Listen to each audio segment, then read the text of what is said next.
galerinha, eu sou a Ray e esse é o De Livro em Livro.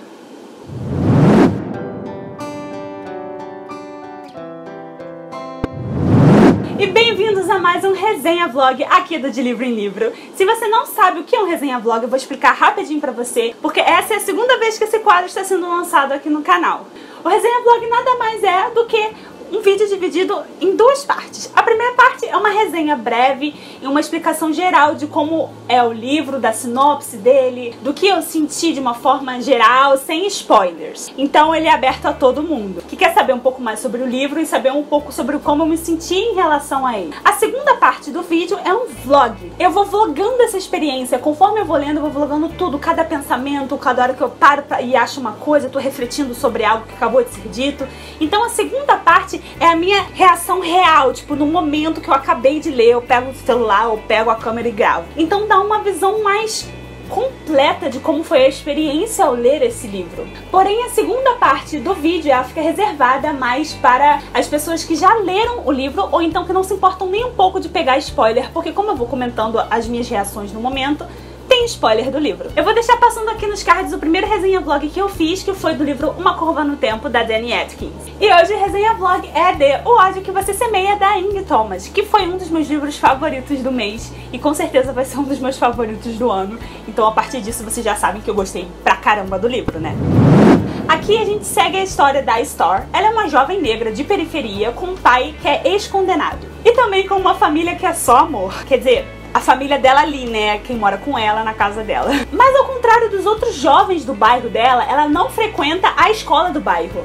Ela estuda em uma escola particular do outro lado da cidade, em que ela é uma das poucas alunas negras da escola. Então meio que de uma certa forma ela desenvolveu uma forma de conseguir lidar com esses dois mundos diferentes. Na escola ela é de um jeito, ela moldou toda uma personalidade para quem ela pode ser, para quem ela deve ser, de acordo com o ambiente em que ela está. E no bairro dela, ela é uma outra pessoa.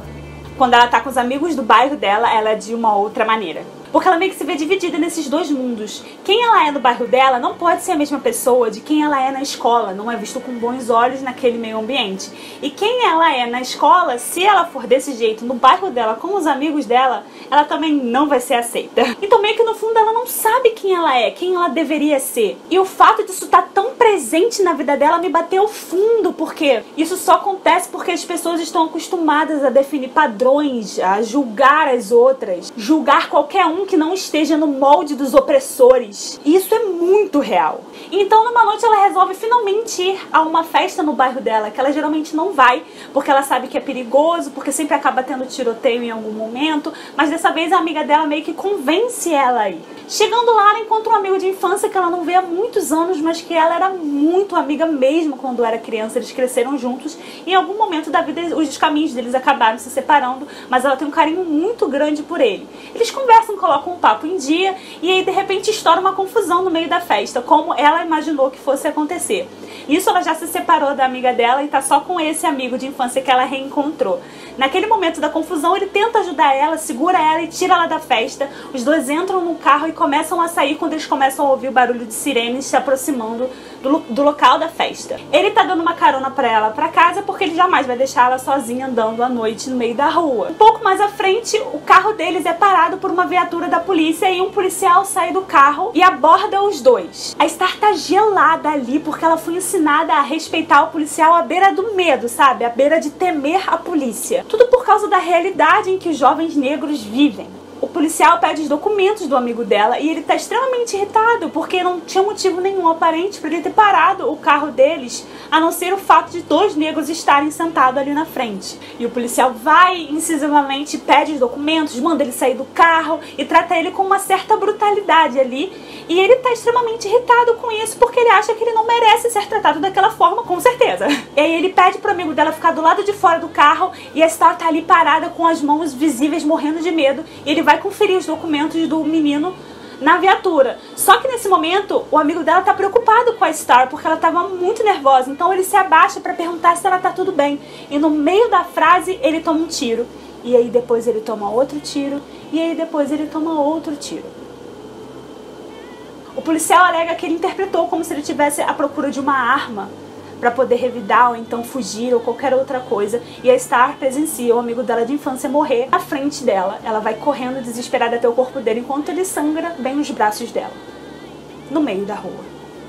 Depois disso, ela tem que viver com esse episódio terrível tendo acontecido bem na frente dela e com as repercussões da morte dele, porque depois inicia-se uma forma de processo onde eles estão investigando como aconteceu, o que aconteceu. E aí é claro que a notícia vai parar no noticiário, e aí a sociedade começa a procurar motivos para o policial ter matado aquele jovem negro e alegando que ele era traficante, que ele estava envolvido com o tráfico de drogas e que ele não era uma boa pessoa, sendo que a Star estava lá e sabe que nada disso justifica o fato dele ter sido assassinado naquele momento. Ela não sabe se ela fala, ela não sabe se ela fica quieta, ela não sabe o que ela faz, porque ao mesmo tempo ela tem medo do que isso pode acontecer, da repercussão disso na vida dela também. Ela não quer deixar que os outros continuem com essa imagem que eles estão do amigo dela, sendo que ela sabe que não foi isso e que ele era um bom garoto, independente do rumo que a vida dele tomou em alguns momentos. E ela sabe que isso tudo não justifica a morte dele. E eu fiquei extremamente tocada e agradecida por esse livro existir, por eu ter dado uma oportunidade, ter lido ele, porque eu tenho certeza que eu saí desse livro uma pessoa mais consciente. Eu acho que todo mundo devia dar um tempinho, parar, pegar esse livro e dar uma lida, porque olha, é pra te chacoalhar pra vida. Eu amo livros de fantasia, eu amo o fato deles transportarem a gente para uma outra realidade fantástica, mas às vezes é muito bom você ler um livro que te coloca com o pé no chão e te mostra: esse é o mundo que você vive, isso tá acontecendo e você não pode fechar os olhos para isso. E que por mais que essa não seja a minha realidade e eu nunca vá saber exatamente como é, eu não posso ignorar que isso tá acontecendo. É pra te fazer repensar sobre milhares de coisas que você ouviu despretensiosamente no seu dia a dia, ou que você até mesmo pensou de uma forma preconceituosa sem notar que você estava pensando. É pra refletir sobre injustiça social, sobre racismo, sobre preconceito, sobre milhares de coisas. É pra te colocar no lugar do outro ali, mesmo que no fundo você realmente nunca vá saber como é. Esse exercício é muito importante, sabe? E sinceramente esse foi um dos melhores livros que eu li esse ano até o momento. Eu tenho certeza que ele vai continuar sendo, tipo, pra sempre. Porque ele me trouxe muita coisa, me passou muita coisa e eu aprendi muito com ele. Com certeza eu não sou a pessoa perfeita e a pessoa indicada pra falar sobre cultura negra, sobre cultura africana, sobre tantas outras coisas que esse livro aqui aborda. Mas eu acho que a gente tem que compartilhar as coisas que mexem com a gente, sabe? A gente compartilha tanto livro de fantasia, tanto livro louco de aventuras e coisas assim. Por que a gente também não deve compartilhar livros que colocam o nosso pé no chão? Que dão na nossa cara mesmo, sabe? A ponto dele diz: olha, esse é o mundo que você vive, você faz parte dessa sociedade. Mesmo que você não esteja lá praticando aquilo, de certa forma todo mundo faz parte desse pensamento coletivo. E todo mundo tem que fazer a sua parte para começar a mudar isso, mesmo que seja desse tamaninho, sabe? É importante começar. E é importante fazer o possível para mudar isso. Esse livro fez isso comigo, ele me mudou de certa forma. E eu sou muito grata a ele, e por isso que eu dei 5 estrelas, eu favoritei e eu indico pra todo mundo mesmo. Eu acho que eu consegui colocar mais ou menos em palavras o que eu tava sentindo. Vocês sabem que eu tive uma dificuldade muito grande de explicar um pouco dele no meu resumão do mês. E até agora eu acho que eu ainda não consegui passar tudo, mas eu acho que isso é importante porque cada um tira o que puder, o que conseguir da sua leitura. E por mais que às vezes você não consiga explicar exatamente, se você tá sentindo aquilo, se aquilo te traz alguma coisa, já é incrivelmente válido. Então, galera, essa é a parte sem spoilers, que todo mundo pode ver. Eu espero que vocês comprem o livro, que vocês leiam esse livro, porque realmente, olha, gente, super 1000 vezes indicado. Então, se você não quer tomar nenhum spoiler, eu digo pra você parar de assistir aqui, e aí você pode voltar quando você terminar de ler o livro pra saber como eu fui me sentindo conforme eu lia. Se você não está nem aí pra spoiler, ou se você já leu o livro, pode continuar a assistir, porque o vlog começa agora. Comecei agora a ler O Ódio que Você Semeia, na página... bem no comecinho, na página 28, dos 2 primeiros capítulos, e cara, bizarro isso, né? Fiquei pensando, ela falou que ela lembra de uma conversa com os pais, que eles explicaram pra ela tudo que ela deveria fazer quando um policial abordasse ela por ela ser negra, acredito, né? E eu parei pra pensar se isso já tinha acontecido comigo, se eu lembrava de alguma conversa assim. Eu não me lembro. De verdade, eu não me lembro de nenhuma conversa específica sobre isso. Eu me lembro já de ter conversado sobre o assunto. Meu pai é uma pessoa muito cuidadosa em relação a tudo. Mas eu não me lembro. E o que isso diz, assim? Por que os negros precisam, né, de ter tão mais cuidado do que quem é branco? Isso mostra o quão deturpada a sociedade é. Vocês não têm noção da quantidade de tapa na cara que tem esse livro. Se liga. Não, só se liga. Tipo, só se liga. Calma aí. Dificuldades. Ó. A Star, da Williamson, que é o nome da escola dela. Tá tudo torto, né? Deixa eu repetir. A Star, da Williamson, não usa gírias. Se é algo que um rapper diria, ela não diz. Mesmo que os amigos brancos digam. Porque as gírias os tornam descolados. Mas as gírias a tornam daquele bairro. Tipo... Star, amiga, tô com você nessa. Quem reclama de Harry Potter? Quem reclama de cerveja manteigada? Quem reclama de varinha? Quem reclama de ir pela 100ª vez pro universo do Harry Potter? Meu amigo, se eu pudesse, eu ia agora. Eu já estava lá com a minha varinha na mão e com a cerveja manteigada na outra mão, sendo muito feliz vendo o dragão cuspir fogo em cima do Gringotts. Quem reclama disso? Quem? Cara, muito sincerona, eu não consigo imaginar como deve ser difícil você viver num lugar em que você não sabe onde você se encaixa. Tipo a Star, cara, lá nos Estados Unidos, né, a gente sabe que eles segregam mesmo, sabe? Os negros moram num lugar, os brancos moram no outro, e eles não se misturam muito, e o preconceito lá é bem foda. Tipo, o preconceito a gente sabe que tem em todos os lugares, né? Mas como o livro tá passando lá, eu fico imaginando como deve ser difícil você morar num subúrbio, sendo negro, só que estudando numa escola, onde a maioria é branco. E aí, você se destaca nessa escola por você ser negro, cercado de brancos, mas também quando você está na sua casa, no seu bairro, você também é vista de forma diferente porque você estuda numa escola de brancos e você não fica convivendo tanto com os negros. Como é que a pessoa fica? Como é que fica a cabeça da pessoa, sabe? Onde ela consegue ser ela mesma, tipo, fora de casa, como ela se encaixa com o mundo, como ela se vê, como ela se sente. É muito triste você ficar pensando nisso, sabe? Tipo, e é extremamente idiota o conceito todo, sabe? Ai, cara. E tipo, a gente não pode falar, eu não tenho muito o que dizer, porque eu nunca vou saber como é ser negro nesse mundo afora.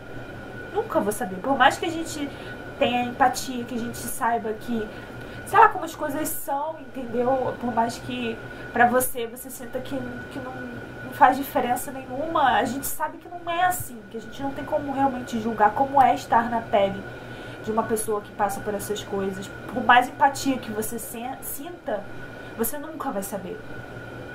E é muito triste você pensar isso, sabe? Cara, que ódio dessa cena de interrogação que eles fizeram com a Star agora, os policiais. Cara, eu não acredito que estão fazendo isso com o pai dela. Eu não acredito que acabaram de fazer com o pai da Star. Cara, eu tô tipo assim, eu não tô conseguindo nem gravar meus pensamentos direito, porque eu não tô conseguindo pensar, sabe?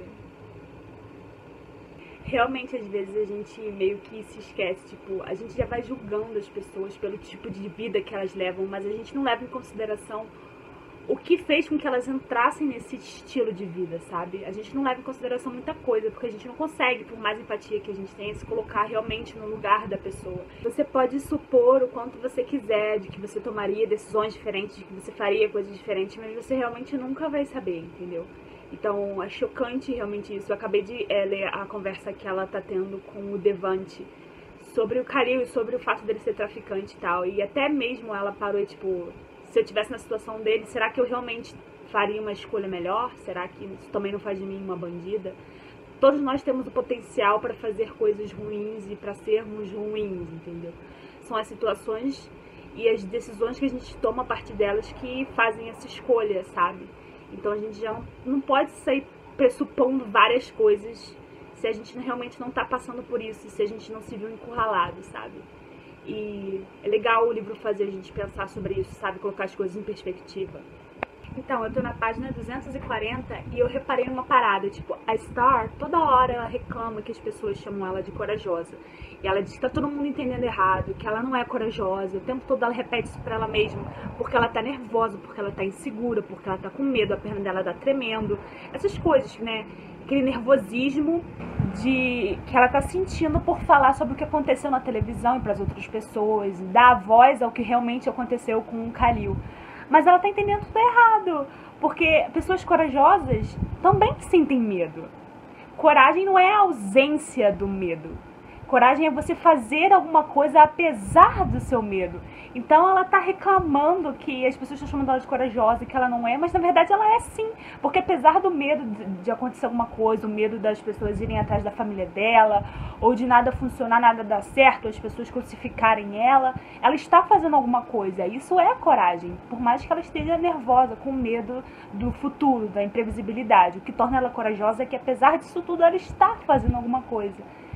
E eu não sei, eu queria comentar, porque toda hora ela fala que ela não é corajosa, mas ela é sim. Acabei de ler a entrevista da Star na televisão. Cara!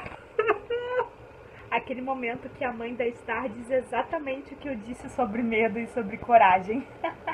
Essa Hailey é uma idiota. Acabei de ler agora o livro, cara. Que livro! Sério, eu tô chocada. Nossa, leiam. Tipo, só leiam. Eu não consigo nem pensar direito agora pra fazer uma conclusão, então provavelmente eu vou falar no começo do vídeo um pouco mais sobre o livro. Preciso organizar meus pensamentos, mas olha, merece o hype. Merece demais. Que livro, merece os prêmios, merece se tornar um clássico contemporâneo, merece. Só foda. É isso aí, galera, espero que vocês tenham gostado desse vídeo. Não se esqueçam de se inscreverem no canal e de curtirem o vídeo. Lembre-se que esse vídeo faz parte do Veda Meio a Meio, então se hoje o vídeo foi aqui, amanhã é no canal da Gabs. Eu espero que vocês tenham uma ótima semana, a gente se vê muito em breve. Beijos e até a próxima.